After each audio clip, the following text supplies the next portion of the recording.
성전은 곧 약속의 증거 장막 성전이고 신천지 목자라고 주장하면서 이 목자가 증거하는 성전이 바로 자기들이 활동하고 있는 현재 안양 신천지 교회이며 이만희는 이 약속된 목자라는 허무맹랑한 주장을 펼치고 있습니다.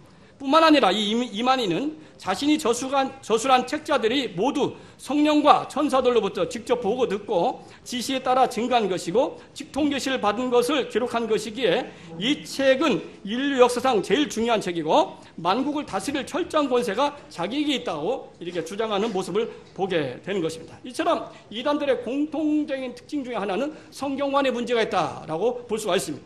두 번째는 신론입니다. 이 삼위일체 신학에 대한 잘못된 주장은 모두 이단에 속합니다.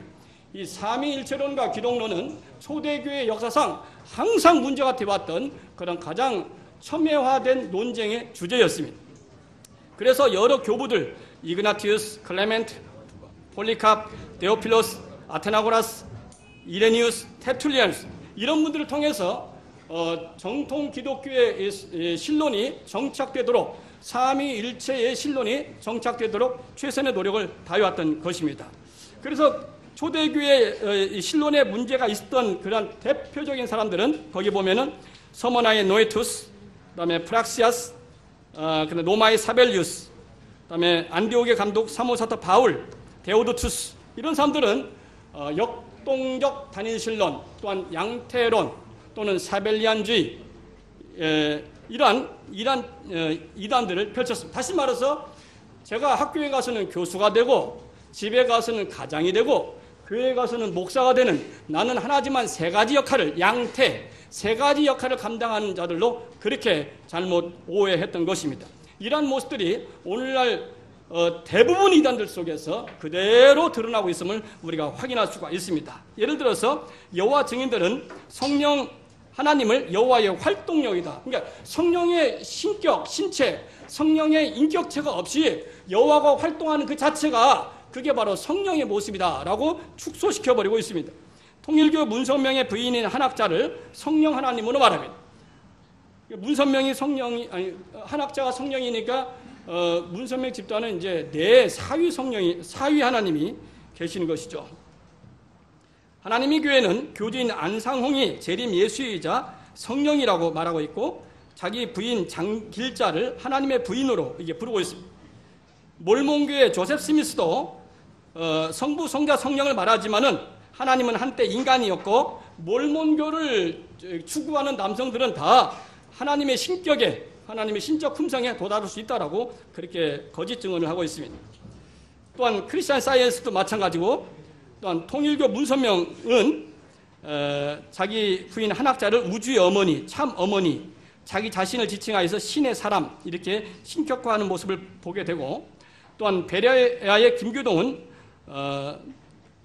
성령을 동시에 성부와 성자가 되는 것으로 제가 이미 초대교회에서 말했던 역동적 단일신론에 해당되는 그런 그 양태론으로 삼위일체를 잘못 이해하는 것을 우리가 보게 되는 것입니다. 전도관의 박태선도 성경에서 예수의 아비라고 한 하나님은 왕 중에 왕 마귀다. 성경에서 말하는 하나님은 마귀다 이렇게 말하고 자신은 하나님이 틀림없다. 자신이 하나님이 틀림없다라고 주장하면서 삼위일체를 전면적으로 거부하고 있습니다. 신천지의 이만희는 자신을 지칭해서 알파와 오메가다. 또한 보혜사 성령이다. 인치는 천사다라고 주장하고 있습니다. 그리고 자신을 삼위일체 하나님 주의 성령으로 주장하고 있습니다.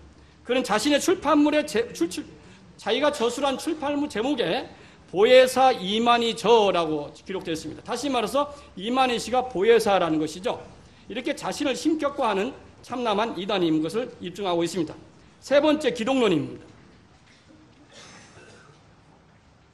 특히 기독논쟁은 그리스도의 본질을 다루되 그의 신성과 인성, 양성에 관한 논쟁이 계속적으로 진행되어 왔습니다.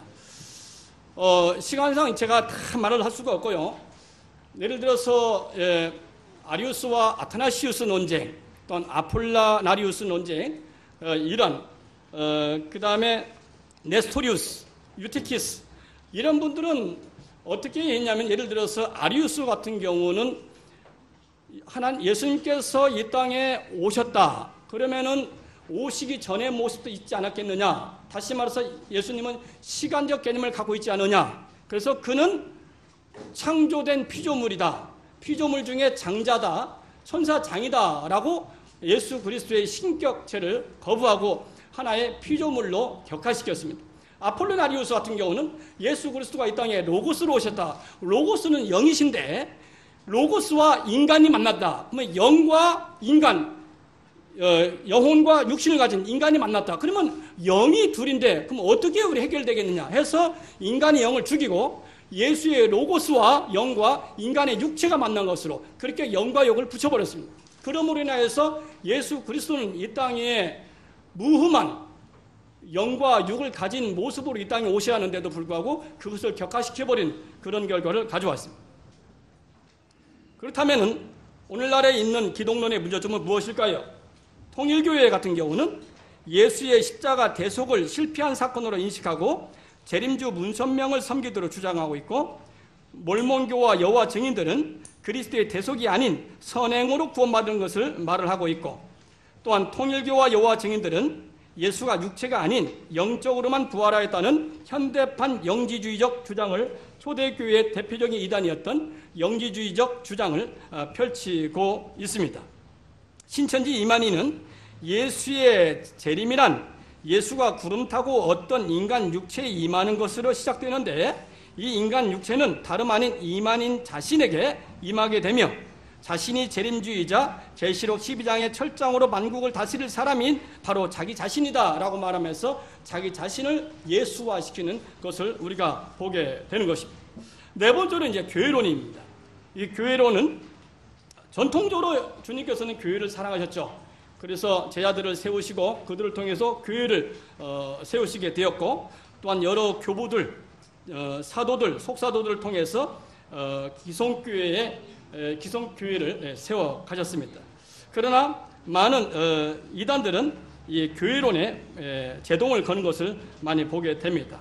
예를 들어서 몰몬교는 신구교를 막론하고 지상교회는 하나님을 떠난 배교의 길을 걸어왔다고 주장하면서 기성교회 정체성을 부인하고, 여호와 증인도 신구교회, 다시 말해서 로만 카톨릭과 우리 개신교 교회 제도는 마귀 세력 아래에 있다, 적그리스도다 이렇게 말하고 있고, 통일교 문선명도 하나님께서 기독교를 물리치시고 새로운 종교를 세우는데 다름 아닌 통일교다라고 이렇게 말을 하고 있습니다. 다섯 번째로 종말론입니다.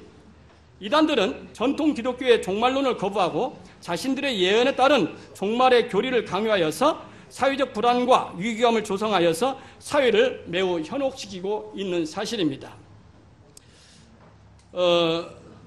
가령 예를 들어서 여호와 증인의 창설자인 러셀도 이러한 종말론적 예언을 많이 했습니다. 그리고 재림운동을 전개했지만은 전부 다 실패에 돌아갔던 것을 우리가 볼 수가 있고, 몰몬교의 조셉 스미스도 수많은 예언을 했지만은 다 실패로 돌아갔음을 우리가 봅니다. 안식교의 윌리엄 밀러도 그가 여러 가지 여러분 그 강의안을 보시면 다 나와 있으니까 여러분이 보시면 될 것 같고, 통일교도 또한 우리가 잘 아는 이장님, 다미선교회 이장님도 1992년 10월 28일 예언했다가 실패로 돌아간 것을 우리가 보게 됩니다. 또한 이만희도 마찬가지입니다. 종말론을 보면은 이만희 자신을 믿지 않는 자는 이미 심판을 받은 것이라고 주장합니다. 종말은 미래에 있는 사건이 아니라 세대별로 이미 이루어졌다고 주장하면서 여러 번의 종말이 있었고 이미 이 시대는 교주인 자신이 나왔기 때문에 지금은 종말의 시대다 이렇게 말을 하고 있는 것을 보게 됩니다. 마지막으로 신조론입니다. 조지신학적으로 무엇이다이냐라고 봤을 때 교리상 전통적인 기독교의 신조, 교리적 전통을 부인하거나 왜곡하는 자들은 다 이단이다라고 우리가 규명할 수가 있습니다. 325년 니케아 공유회, 또한 381년 콘스탄티노플 공유회, 451년 칼케톤 공유회, 500년 아타나시우스 신조, 529년 오렌지 공의회, 681년 제3차 콘스탄티노플 신앙고백 공의회, 이런 것들을 통해서 계속적으로 교리, 신조를 세워왔고, 이 신조는 성경에 근거해서 기성교회가 예수님 재림하는 그 순간까지 교회를 지켜야 할 그러한 신조들로 우리에게 주어졌던 사실을 보게 됩니다. 말씀을 줄이겠습니다. 시간이 많이 가서 말씀을 줄이도록 하겠습니다. 다른 것은 여러분이 다 참조하시고, 저는 이제 마지막 결론으로 그러면 우리 전통적인 기독교가 보편교회가 이단의 시대를 맞이해서 우리가 감당해야 할 사명은 무엇일까라는 것을 한 5가지 정도 제가 여기다 6가지를 지적해놨습니다. 첫 번째는 각 기독교 교단은 오늘날 이단 종파들이 기하급수적으로 증가하고 있는 현실을 직시하고 실태를 철저히 파악하고 분석하여서 신앙적 문제점들을 성경적으로 규명하고 개교회 홍보에서 교단적으로 대처해 나가야 한다는 것입니다. 이단 대책위원회가 한기총 산하에도 있고 많이 있지만은 좀 실질적으로 활동하지 못하는 것이 참 안타까운데 정말 오늘 우리 이대위에서 이렇게 확실하게 이렇게 하는 것처럼 확실히 규명하고 논증하고 대안을 모색해야 하지 않나라고 생각합니다. 두 번째는 한국교회가 집단 이기주의, 물질주의, 기복신앙, 반진성주의, 배타주의 이런 형태를 형성하고 있음을 철저히 인정하고 성경적 교회론을 재정립하고 동시에 성도들이 교회 내에서 말씀과 기도, 성경교육, 훈련을 철저하게 받아서 잘못된 이단 사상과 신앙 사상에 빠지지 않도록 정체성을 확립해가는 작업이 필요하다라고 보는 것이고요. 세 번째는 교리교육입니다. 성경교육. 여러분 유럽이 한때 전 세계를 기독교화한 것은요. 교리교육입니다. 제가 영국에서 공부할 때 주일날 오후 시간만큼은요. 철저하게 교리만 강의합니다. 그러니까 360일 항상 똑같은 교리를 계속 강의합니다. 그래서 성도들로 하여금 똑같은 내용이지만 반복해서 그것이 머리에 쇠뇌하도록 그렇게 해요. 이게 유럽의 전통이었습니다. 물론 지금 유럽이 이제 사신신학을 받아들이고 자유주의 신학과 아울러서 융겐 몰트만의 그 허프 시알러지, 희망의 신학을 받아들이고 인하여서 이제 천국도 없고 지옥도 없다라는 그런 주장을 펼치는 그런 나라가 되어버렸지만은 그러나 한때 유럽을 전체를 휘감았던 것은 기독교 정체성이었고 기독교의 신앙이었습니다. 이런 것들이 계속 버틸 수 있었던 근거가 뭐냐면 교리교육에 있었다는 사실을 우리가 기억해야 할 것입니다. 다양한 교리는 제가 강의 안에 넣어놨으니까 여러분 참조해 주시기 바라겠고, 네 번째, 한국교회가 대사회적인 책임과 기독교 정화운동을 수행해 가야 하겠다. 사실 여러분 이 이단에 빠진 사람들을 많이 보면은 사회적으로 소외되고 유린된 사람들입니다. 관심 밖에 있는 그런 사람들인데 우리가 그들을 향하여서 대안을 제시하지 못했기 때문에 그들이 자기도 모르게 빠져든다는 것이죠. 그래서 대사회적인 책임을 우리 기성교회가 감당해야겠다는 것입니다. 다섯 번째는 한국교회 신학적 혼란입니다. 무분별한 신학교회 난립이 계속 문제가 되고 있습니다. 그래서 준비되지 못한 사람들이 신학교를 졸업해서 목회자라는 미명하에 활동하면서 이단의 가문이설에 현혹되어서 그들과 앞장서서 일을 하는 모습을 많이 바라보게 된다는 것입니다. 마지막으로 교계뿐만 아니라 정부적 차원에서 각종 언론, 대중매체는 이단 종파로 인한 사회적 폐해를 심층 취재해서 국민들의 알 권리를 충족시켜 주어야 하며 이를 공론화해서 국민들이 이단의 늪에 빠짐으로 해서 교회와 사회의 대혼란이 야기되지 않도록 독려하는 작업을 성실히 수행해야 할 것입니다. 감사합니다.